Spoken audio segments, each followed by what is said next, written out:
যারা দায়ী, যারা রাষ্ট্রযন্ত্রের মধ্যে এই সমস্ত অপতৎপরতা চালাতে সাহায্য করেছে আওয়ামী লীগকে, তাদের সকলকে বিচারের আওতায় আনতে হবে।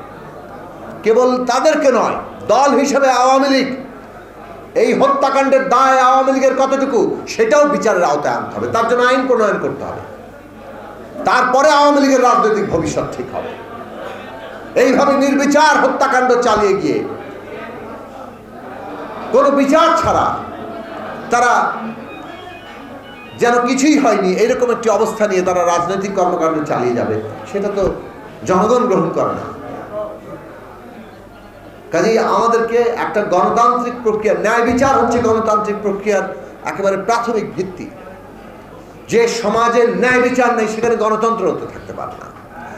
এই যে হত্যাকাণ্ড, আমরা যেমন 1971 সালে হত্যাকাণ্ডের বিচার চেয়েছি, যুদ্ধাপরাধের বিচার চেয়েছি, তেমনি জুলাই আগস্টের এই হত্যাকাণ্ডে আমাদের বিচার চাইতে হবে এবং সেই বিচারের প্রক্রিয়ার মধ্য দিয়েই বাংলাদেশের ভবিষ্যৎ ঠিক হবে। এর মধ্যে নির্বাচনের কাজ, এই যে সংস্কার প্রক্রিয়া, ঐক্যমত্য তৈরি এবং তার মধ্যে যত স্বল্পতম সময়ের মধ্যে নির্বাচন আয়োজন করা সম্ভব হয় দ্রুত সেই জায়গায় যাওয়া দরকার এবং দ্রুত রোডম্যাপ তৈরি করা দরকার। আমরা সরকারকে বারবার বলেছি, অস্থিরতা অর্থনীতিতে প্রভাব ফেলবে,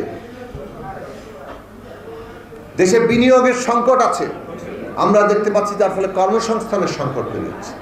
এখন বিনিয়োগ, কর্মসংস্থান এগুলো তো স্থিতিশীলতার সাথে সম্পর্কিত। এই অর্থনৈতিক স্থিতিশীলতা আসে যখন রাজনৈতিক স্থিতিশীলতা তৈরি হয়। বাংলাদেশের রাজনৈতিক গতিপথ যে একটা সংস্কার প্রক্রিয়ার মধ্য দিয়ে নির্বাচনে যাচ্ছে, এইটা সরকারকেই সুনির্দিষ্ট করে দিতে হবে। নির্বাচনের সংস্কার কোনো বিরোধী ব্যাপার নয়, এটা আমাদের নেতৃবৃন্দ বলেছেন। কৃত্রিমভাবে সংস্কার আর নির্বাচনকে একটা বিরোধের জায়গায় নিয়ে যাওয়া হচ্ছে। মনে হচ্ছে একদল সংস্কার চায়, নির্বাচন চায় না, আরেক দল নির্বাচন চায়, সংস্কার চায় না। অথচ আমাদের অঙ্গীকার দুটোই ছিল যে আমরা সংস্কারও চাই, নির্বাচনও চাই।